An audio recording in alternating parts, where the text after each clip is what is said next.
উস্তাদ যতদিন পর্যন্ত তার মতো অলি না বানাবে ততদিন পর্যন্ত উস্তাদ ছুটি দিবে না।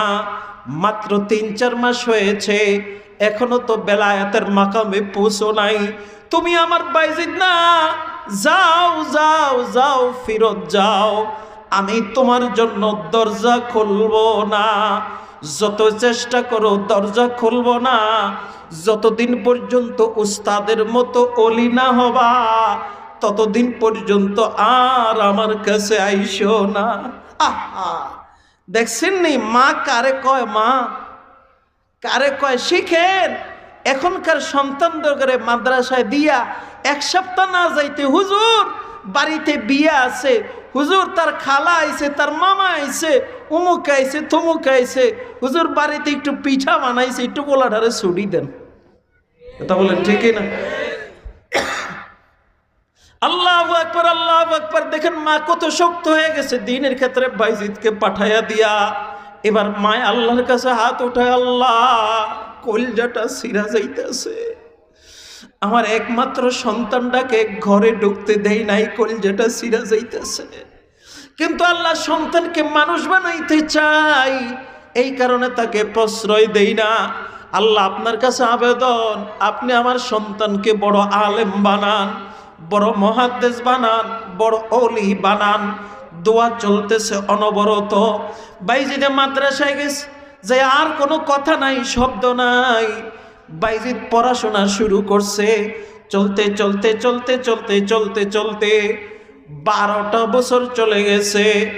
মায় দিয়ে আসছে 6 বছরের মাথায়, এই 6 বছরের পরে আরো 12 বছর, এই মোট যখন 18 বছর বয়স হয়ে গেল বাইজিদের, এই 18 বছর বয়সে বাইজিদ মুহাদ্দিস হয়ে গেছে, মুফাসসির হয়ে গেছে, ফকি হয়ে গেছে। যত জাহিরি ইলম দরকার সব জাহিরি ইলমের আলেম হয়ে গেছে। বাড়ির কথা এখনো উস্তাদকে বলে না, এখনো শুধু ইবাদতে কাটায় আর খালি জ্ঞান বাড়ায়, ইবাদতে কাটায়, মোতালা করে খালি জ্ঞান বাড়ায়। এর মধ্যে একদিন উস্তাদ স্বপ্ন যুগে দেখতাম মা প্রতি রাত্রে বাইজিদের জন্য আল্লাহর কাছে হাত উঠে শুধু কান্দে। এর মধ্যে উস্তাদের কাছে, উস্তাদ একদিন শুয়ে আছে রাত্রেবেলা, গভীর রাত্রে উস্তাদ স্বপ্ন দেখে রহমতুল্লিল আলামিন জনাবে মুহাম্মদুর রাসূলুল্লাহ সাল্লাল্লাহু আলাইহি ওয়াসাল্লাম স্বপ্ন যোগে উস্তাদের মাদ্রাসায় হাজির। আইসা উস্তাদের কাছে আইসা বলে, ওরে বাইজিদের উস্তাদ, বাইজিদ তো জাহিরি ইলমের বাদশা হয়ে গেছে, আজকে আমি নবী আসছি, আজকে আমি তাকে বাতিনি জগতের বাদশা বানাবো, বাদশা। কিভাবে? আল্লাহ রসুল বলে, উস্তাদ আমি তার জন্য বেলায়েতের পাগড়ি নিয়ে আসছি, বেলায়েতের পাগড়ি। আমি পাগড়িটা আপনার মাথায় পড়াইয়া দিয়ে গেলাম, আপনি ঘুম থেকে উঠা বাইজিদের মাথায় পড়াইয়া দিবেন। এটা হলো বেলায়েতের পাগড়ি, ওলি হওয়ার পাগড়ি। এই পাগড়ি আমি নবী মুহাম্মদ দিয়া গেলাম। আল্লাহু আকবার। উস্তাদ ঘুম থেকে উঠা বাইজিদকে বুকে টান দিয়ে বলে, রে বাইজিদ রে, কত বড় সৌভাগ্যবান রে তুই, রহমতুল্লিল আলামিন তোকে পাগড়ি দিয়া গেছে, বেলায়েতের পাগড়ি। আয় আয় আয় আয়, উস্তাদের কোলে আয়। উস্তাদ বাইজিদরে বকে নিয়া তার মাথার ভিতরে বেলায়েতের পাগড়ি পরায়া দেয়।